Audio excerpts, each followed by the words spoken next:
Hello everyone. Margaret Wolf Hungerford, an unfamiliar name, right?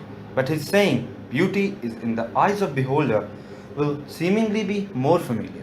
So, welcome everybody in Medjust. Today we are going to talk about an important aspect of this beauty, that is hair, or seemingly depression problem, that is hair loss. As we age, due to lessening of proteins in our body, our hair tends to grow finer and finer.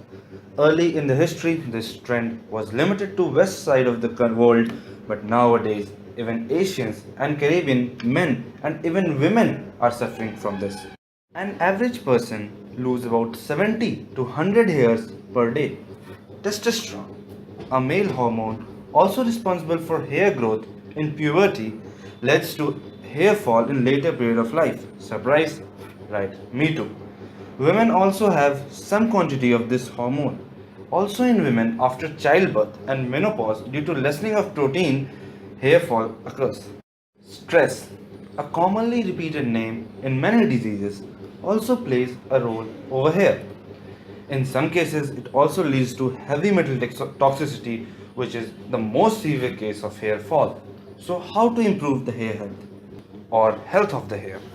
Health of your hair depends upon the circulation to the scalp.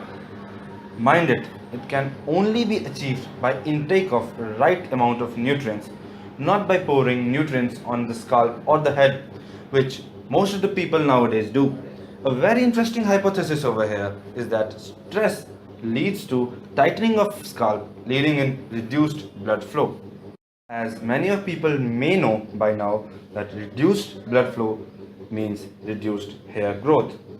Here, I'm not going to prescribe you with some magic drug, serum, or shampoo. I'm just advising you with some of the general day to day fooding habits. So, let's start with foods to avoid. Number one is caffeine. Why? Answer is because it increases the stress in our body. At number two, it comes sugar and refined carbohydrates. For example, pastries, cakes, desserts, pies, and as it is a clear contradiction in many of the diseases. So, at number 3, amount of sodium salt should be minimized in our diet.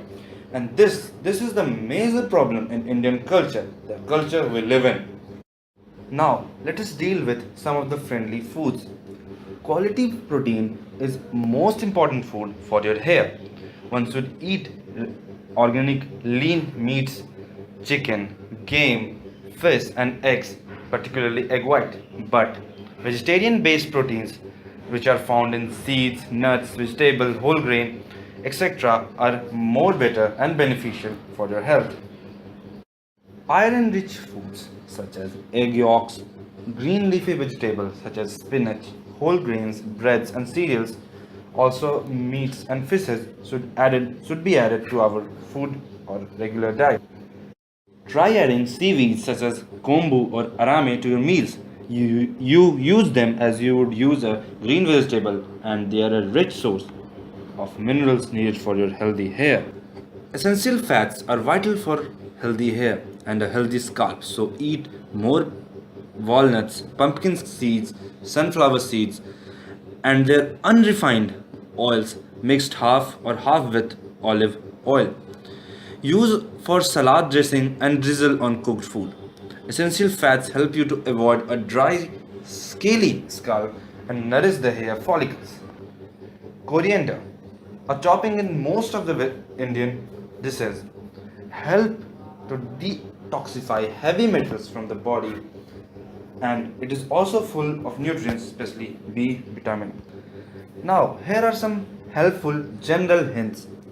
One should take regular exercise which will stimulate your health and circulation, thus increasing oxygen flow, reduced stress, and promoting scalp and hair health. There is a myth saying that more you brush your hair, the thicker and healthier it will grow. It is not true. Too much brushing will pull hair out, breaks it, and scratches the scalp. Do not, mind it, do not over dry your hair using dryer etc., which will make it more brittle. So, with these regular practices, you can get a nice hair even after a genetic opposition. So, be hairy, be healthy, and do watch, like, comment, share, and subscribe Medjust, and also visit medjustindia.com once in a while. Thank you for watching Medjust.